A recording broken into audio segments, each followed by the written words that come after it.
Start थोड़ा सा मतलब ठीक से सुन लेना यार, मुझे डर बहुत लग रहा है, सॉरी। सारे मुझे लग रहा है सारे सीनियर्स बैठे। वैसे तो मैं ओपन माइक्स में जाती हूँ, पर यहाँ पे बहुत ज़्यादा सीनियरिटी लग रही है, तो इसलिए फ़िलहाल अभी इलेक्शंस चल रहे हैं और कौन आएगा कौन नहीं आएगा, लोकसभा के ऊपर ही मैंने पूरा का पूरा अपना आज का काव्य पाठ लिखा है। तो मैंने एक वोट मतलब जब हम वोट करते हैं ना, जैसे कि कुछ लोग हैं जो आउट ऑफ सिटी रहते हैं, अपने घर नहीं रहते हैं वोट के टाइम पे, तो जाते हैं, पर जब जाते हैं तो उनको बोल दिया जाता है, जैसे मैं भी जाती हूँ यहाँ से वोट डालने के लिए, तो कभी चाचा ने बोल दिया, कभी भैया ने बोल दिया, कभी किसी ने बोल दिया, बस उसको वोट दे दो। गए बिना सोचे समझे, बस बटन दबाया और चले आए। तो वो कहीं ना कहीं हमारी गलती है, और उस गलती का जो इल्ज़ाम होता है वो प्रेजेंट में नहीं आता, बट हमारी जनरेशन बहुत ज़्यादा सफ़र कर जाती है उस एक गलती, एक आपके एक वोट की वजह से। तो वहाँ पे मैंने एक वोट को हमारे देश के एक सैनिक से जोड़ने की कोशिश की है, क्योंकि आपका एक वोट हमारे देश के एक सैनिक के बराबर होता है। जब एक सैनिक शहीद होता है ना, और आपका जब एक वोट वेस्ट जाता है, तो वो इक्वली होता है। बस समझने का थोड़ा सा अगर तरीका ठीक किया जाए।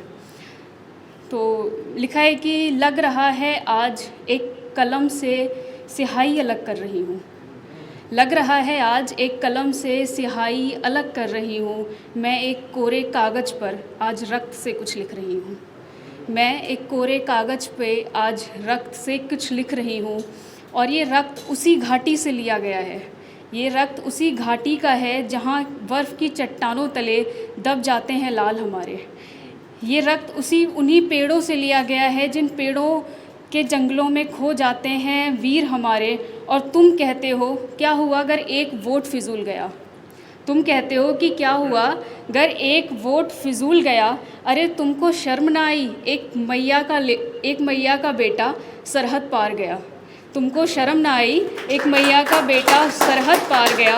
कितने भाइयों की अर्थी उनके आंगन तक नहीं आ पाई, कितने भाइयों की अर्थी उनके आंगन तक नहीं आ पाई, कितनी विधवाओं की मेहंदी तक छूट ना पाई।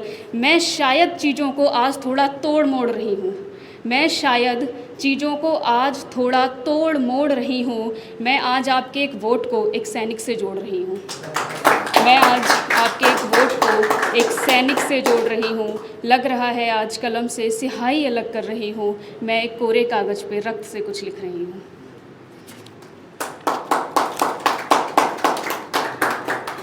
और ऐसा होता क्यों है कि हम किसी को भी वोट दे देते हैं? क्योंकि हमने जो पढ़ा है ना, हमने इतिहास ही कुछ और पढ़ा है और एक्चुअल में इतिहास है ही कुछ और। तो हमारे पास इतिहास कैसे आता है कि बाबर ने करा, बाबर बुरा था, अकबर बुरा था। पर जो हमारी जनरेशन के लोग बुरे थे या उन्होंने क्या अच्छाइयाँ की, वो हमें नहीं पढ़ाई जाती हैं। तब है कि इतिहास लिखते लिखते फिर छपते छपते जो किताबें हमने पढ़ी हैं, वैसे तो मैं विद्या मंदिर से पढ़ी हूँ जहाँ पे बहुत अच्छे से पढ़ाया जाता है हमारे देश के बारे में, भारतवर्ष के बारे में, पर फिर भी कुछ चीज़ें हैं जो नहीं पढ़ाई गई। तब है कि इतिहास लिखते लिखते फिर छपते छपते फिर आधा होते होते और फिर आधा होकर तब हमको पढ़ने को मिलता है। उसके बाद घरवाले बोलते हैं, किसी घिसी पिटी अंग्रेजी में उलझा देते हैं, किसी सेंट पॉल किसी सेंट जोसेफ जैसे स्कूल में दाखिला करा देते हैं। मेरे घर के कुछ लोग हैं जो इंग्लिश मीडियम से पढ़े हैं, कुछ नहीं पता है कि क्या करना है, ठीक है, बहुत कन्फ्यूज है। तो है कि अब हम क्या जाने भारत का इतिहास क्या है, अब हम क्या जाने कि भारत का इतिहास क्या है, हम क्या जाने कि ये भारत क्या है, हम क्या जाने कि ये भारत क्या है, हम क्या जाने कि क्या था चंपारण आंदोलन तो सबने सुना होगा, बहुत मोटिवेटेड है वो।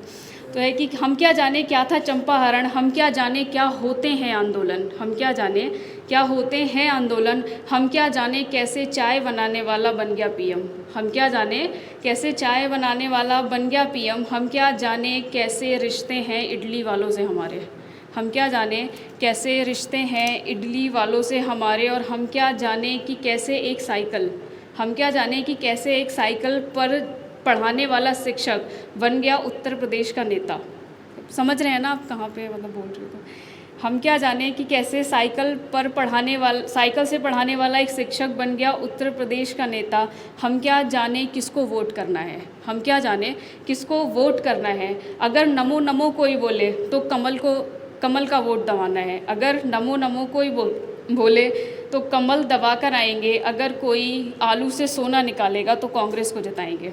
अगर कोई आलू से सोना निकालेगा तो कांग्रेस को जिताएंगे। अरे